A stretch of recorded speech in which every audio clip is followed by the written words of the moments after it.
আসসালামু আলাইকুম ওয়া রাহমাতুল্লাহি ওয়া বারাকাতুহু। সুপ্রিয় দর্শক শ্রোতা ভাই বোন, আমরা এসেছি ফেনীর দাগনভূঞার দুর্গম একটা জায়গায়।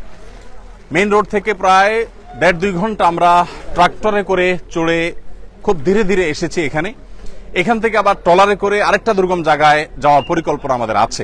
ইতিমধ্যে আলহামদুলিল্লাহ আমরা দেখেছি যে ত্রাণ বিতরণের কার্যক্রম আমরা শুরু করেছি। এখানে একটা অরফান সেন্টার আছে। এই অরফান সেন্টারে যারা আশ্রয় নিয়েছেন তাদের মাঝে আমরা ত্রাণ বিতরণ করছি। ওদিকে পানি বেশি হওয়ার কারণে আমরা যেতে পারছি না।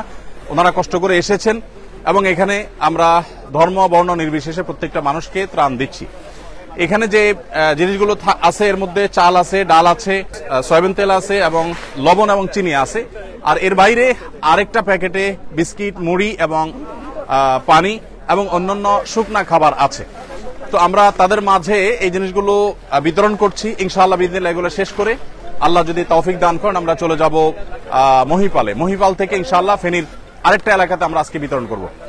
গতকাল এবং আজ আমাদের যে সমস্ত ত্রাণবাহী গাড়ি এসেছে সেই ত্রাণবাহী গাড়িগুলোর মধ্যে থেকে এখানে এসেছে 2টি গাড়ি, ফেনীতে গিয়েছে 2টি গাড়ি, কুমিল্লা গিয়েছে 3টি গাড়ি, আর লক্ষ্মীপুরে গিয়েছে 1টি গাড়ি। এখানে একটা গাড়ি এসেছে দুঃখিত, এখানে একটা গাড়ি, নোয়াখালীতে লক্ষ্মীপুর একটা গাড়ি, ফেনীতে 3টা গাড়ি এবং কুমিল্লাতে 3টা গাড়ি।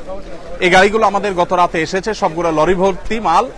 আর আল্লাহ যদি তৌফিক দান করেন ইনশাআল্লাহ একইভাবে আগামীকালও আমাদের ত্রাণবাহী গাড়িগুলো ঢাকা থেকে ছেড়ে আসবে এবং বিভিন্ন দুর্গম এলাকাতে সেগুলো চলে যাবে। কুমিল্লার আজকে ব্রাহ্মণপাড়াতে আমাদের বিতরণ কার্যক্রম চলছে।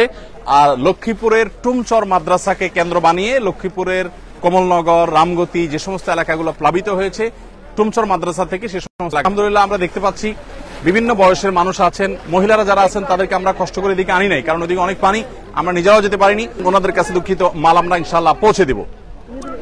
আল্লাহ যদি বাঁচান আমাদেরকে, আমাদের এই যে কার্যক্রম চলছে যেটা 20,000 পরিবারের মধ্যে শুকনা খাবার, এরপর চাল ডাল এগুলো 40,000 ছিল, এখন আমাদের টার্গেট হলো 50,000 পরিবারের কাছে পৌঁছানো।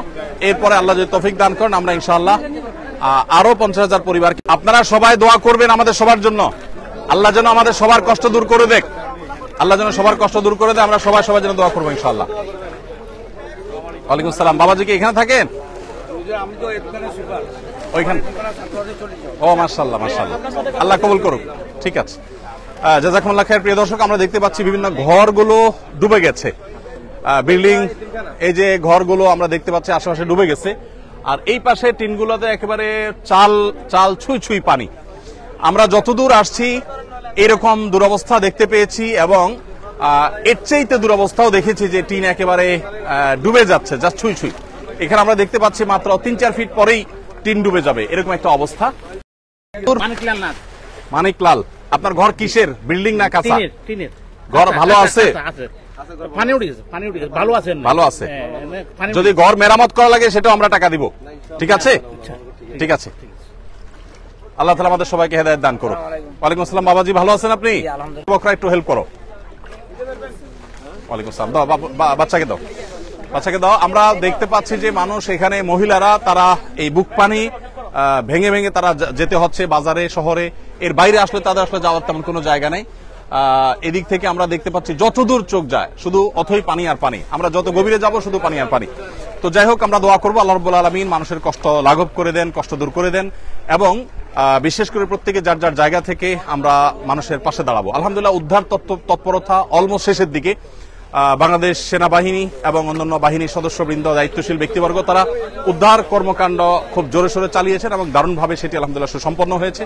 এখন আমরা প্রয়োজন হলো শুধুমাত্র মানুষের খাবারের চাহিদাটা মেটানো।